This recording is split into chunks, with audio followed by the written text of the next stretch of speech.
Beanie Sheena and Beanie Colette being fangirls sa KCON 2024 LA.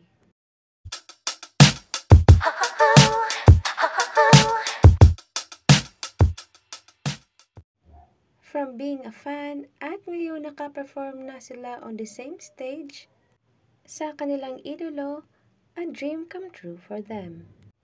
Beanie Sheena and Colette moments watching their idols in Hypen, sobrang saya lang.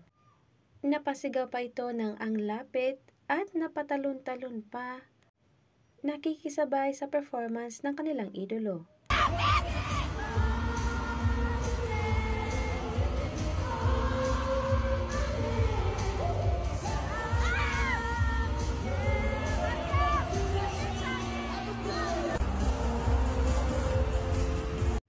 Napapost si Beanie Sheena sa Twitter, sobrang saya niyang ibinahagi na nakapagpa-autograph siya sa kanyang mga idolo. With the caption, "Thank you Enhypen members." At ito naman ang mensahe ng Enhypen sa Beanie, "Thank you for your support, good luck." Di rin nakalimutan ni Beanie Sheena si Beanie Joanna na di nakasama sa LA. Tag her sa video ng kanyang idolo na si Jay. With the caption, "Ako nang bahala kay Ate Jo, ipapaalala ko sa kanya na ikaw ang childhood best friend niya." Oh, you're Jake, that's my name.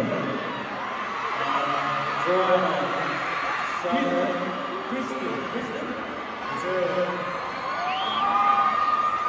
So coincidence na natawag ang pangalan ni Beanie Joanna sa mga banner ng audience sa KCON 2024 sa LA.